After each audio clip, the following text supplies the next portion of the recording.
Master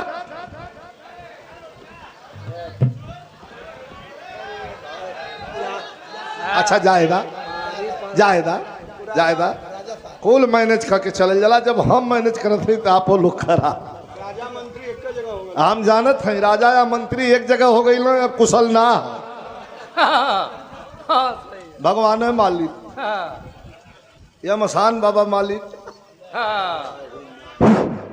दा भोजपुरी गाजीपुर का गवैया गाजीपुर का भोजपुरी या गाजीपुर का लेखक या गाजीपुर का एक्टर गाजीपुर का हीरो गाजीपुर का लेखक ऐसा कुछ बजाना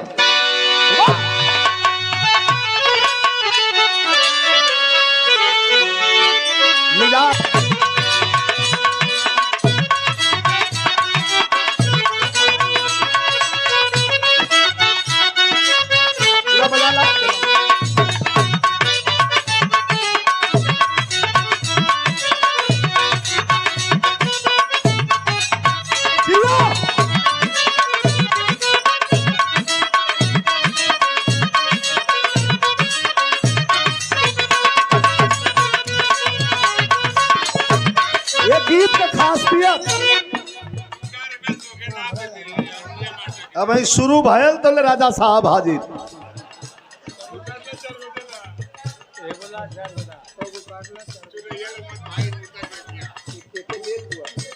गाजीपुर का एक्टर गाजीपुर का गायक गाजीपुर का जौन बात उन फ्लेवर का धूम प्यारेलाल कवि जी का लिखल गीत जौन 2 महीना तक ये वर्ल्ड रिकॉर्ड है। वर्ल्ड रिकॉर्ड बैठ जा राजा साहब। अब देखा हुआ राजा साहब चौकीदार में तीन खड़ा हो गया बैठ जा देता बैठ जा। अच्छा हिले बा अच्छा अच्छा जब ताव आई था है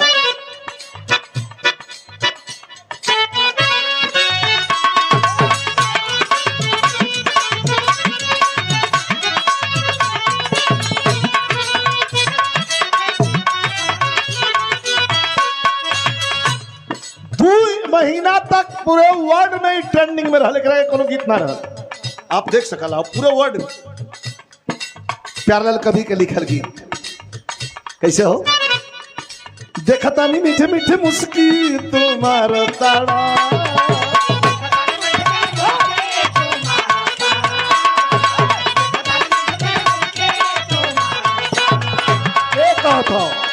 अरे देखता नहीं मीठे मीठे मुस्की तुम्हारा तारा ठुकु ठुकु वैसे काहे निहारा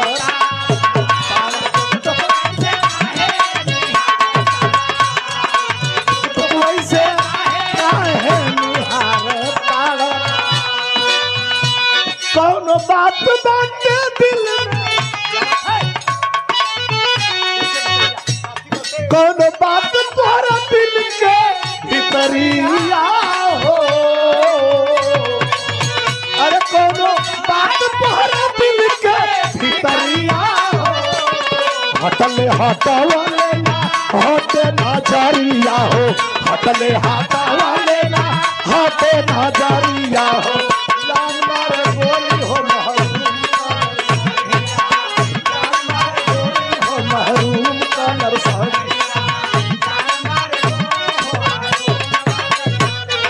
देखता नहीं मीठे मीठे मुस्की तुम्हारा ताल अरे टुक टुक वैसे काहे निहारा अरे कोनो बात तुम्हारा दिल में सवरिया हो कोनो बात तुम्हारा दिल में सवरिया हो हटे हाथा वाले ना हटे नजरिया हो जानदार गोरी हो महरूम कलर करिया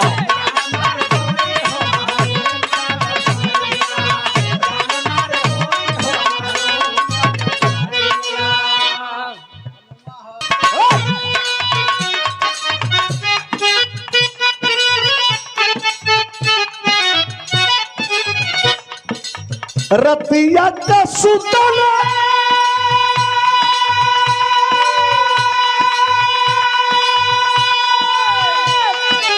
रतिया का सुतला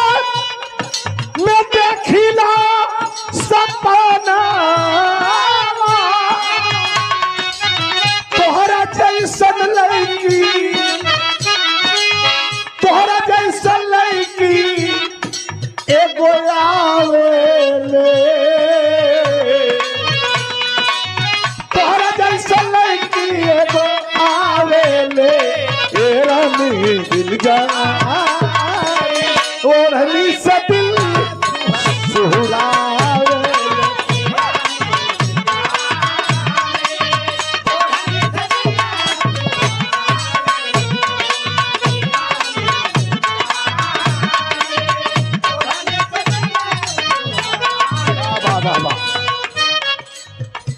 पूर्वी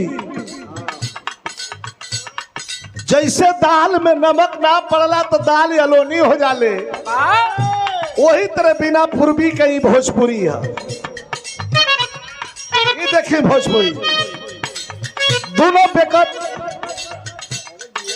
एक का जगह एक का चारपाई पर दोनों प्राणी लेटल हो।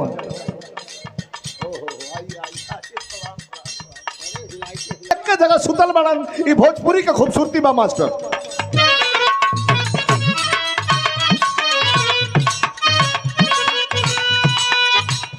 मारा सुतले बा मेहरारू जाग गई, यही तरह हाथ धोली हलस रोवतिया, यह कहतिया रात बा सब सुतल बा। अरे माई रे नाई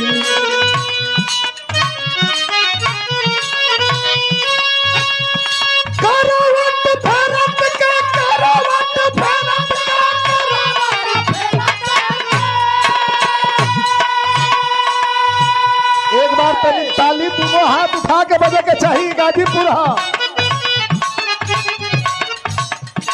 अरे करवट फेरत के लागल, अरे कहनी कन्हैया राम करे जे पीछे ना।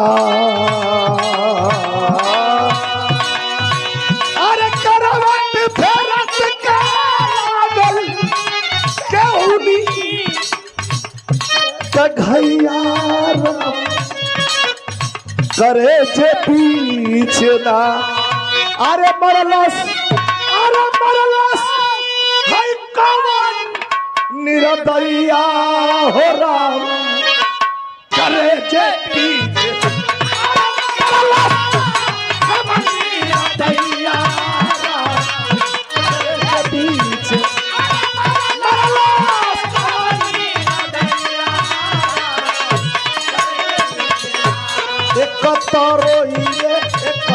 रोइले एक तारो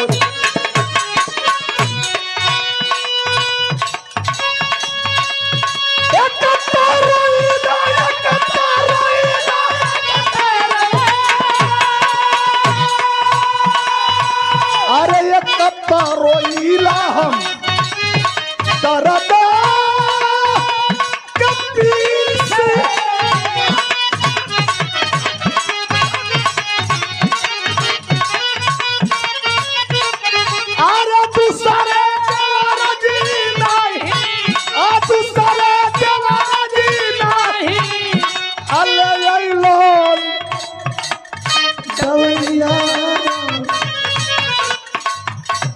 करे जे पीछे ना। अरे मरलस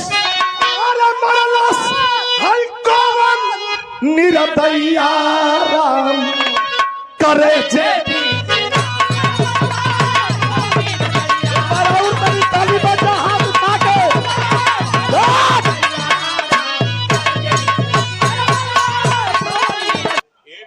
हाँ 50 में दे दिया, 450 दे दिया। क्षमा करें, बैठा राजा साहब बैठ जा, बुलावत है तो के घबरा मत करे, कुल प्रजा तोहरा है, बैठा। तो हम मुअल मुर्दा के पैसा ले ला, में से 50 रुपया दे दिया। नहीं तो हम का मौका वाला तो बड़ा ले ला लो, वो तो राम से कहली है, ये बड़ा बैठ के लोग हट करके लाना पट्टे आज हमन के पारी है। और ये देखें 1000 रुपए का पुरस्कार हमारे छोटे भाई श्री अवधेश यादव जी, जंगीपुर विधायक डॉक्टर वीरेंद्र यादव के प्रतिनिधि भी हैं, ठेकेदार भी हैं, हमारे छोटे भाई भी हैं। और मैं बहुत बहुत धन्यवाद दूंगा अवधेश जी, कि ला करके आपने महफिल में 4 चांद लगा दिया। अब मुझे लगता है, मैंने गणना तो नहीं किया है, लेकिन मुझे लगता है लगभग ये 10,000 के लगभग होना चाहिए। गणना ना कैले ही हो, लेकिन हम वजन से जान जाइला के जोख के बता देते हैं। हाँ, 10 के आर पार हो। बहुत बहुत धन्यवाद। अब सबका मन बाय। केदार चाचा भी हमार देखा सुत जालन, लेकिन बैठल हूँ। आप जब बैठे रहते हैं तो ये हुस्न ऐसा है कि किधर नजर नहीं जा रही है, आप ही की तरफ जा रही है। लेकिन आप बैठ गए हैं थोड़ा अगल बगल होके। अब एगो बिरहा देखा, मौसम भी कोने थुआ मौसम का ठीक ना हो, और भाई लोगन का मन है कि एक तनी गरम बिरहा हो जाए। थमा जल